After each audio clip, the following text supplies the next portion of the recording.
Finding Radical Wholeness by Ken Wilber. This book came out in June 2024, and I've read it with great interest and found parts of it to be very excellent and stimulating and confirmatory, right? It's some of the same thoughts that he's arrived at independently, that we've been talking about. Like I mentioned, Ken Wilber is an ally. We're not colleagues. We don't talk. He's got his cultural sphere, and I don't fit, keenly in there. But nevertheless, there's lots of overlap between what he's writing and what I'm writing, and it's great to see a fresh exposition in this book. Is previous to The Religion of Tomorrow and Trump in a Post-Truth World. Some of his more recent books have been somewhat repetitive, somewhat heavy on color jargon, at least for my taste. But here, he's, in my opinion, a little bit more lucid, Finding Radical Wholeness.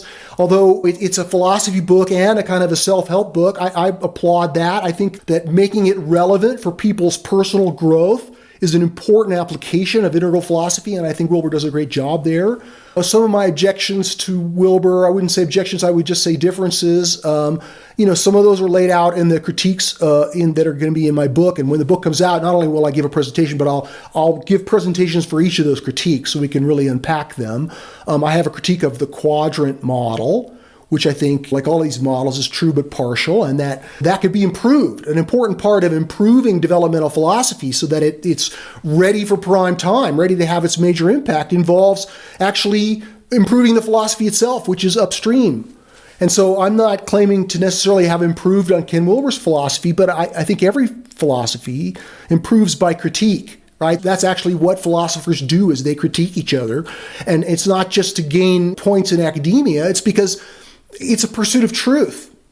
And we think about truth as like a ladder. It's like a ladder of ascension, because as soon as we can frame one rung of the ladder, as soon as one thing is clearly true, it's only when you make it true that you can see, other philosophers at least can see, other people, smart people, can see the partiality of that truth. All truth is true but partial. Maybe except for a few basic propositions. But philosophical truth is always partial. There's always partialities in every truth. And that's why it's a ladder.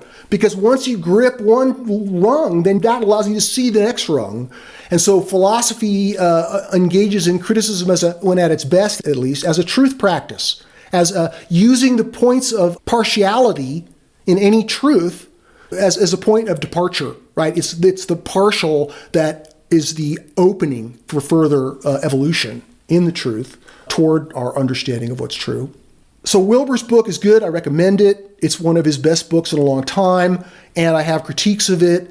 I'll leave it by saying that perhaps my main critique is that Ken Wilber's a spiritual teacher as well as a philosopher, and much of the book is devoted to, I don't know what the right word is, but recommending his particular spiritual path, which he puts as get samadhi. Right? Have a non-dual experience. Wake up. This thing is growing up, waking up, showing up, opening up, cleaning up, all these different phrases of personal development. And one of those is to have a waking up experience. And I certainly think that having a spiritual experience is very important to personal growth. But I think there's many kinds of spiritual experience besides samadhi. And I think that it's a rich lineage of both Advaita Vedanta Hinduism and Vajrayana Buddhism, but also Zen Buddhism, that Wilber represents. And I'm not critiquing that spiritual teaching or that spiritual path. I think it's a highly venerable and important spiritual path that many people I love dearly and I know have grown authentically through it. So I want to affirm the norm of spiritual pluralism and say that that's a very important part of spirituality, and it's got a lot of truth in it, and for some people it makes a marvelous path. It's just not my path. And so when a particular spiritual path is advanced, it's though it's empirical, I have to differ, right? So then I'm not a follower of Wilber's spiritual teaching, but I am definitely a fan of his philosophy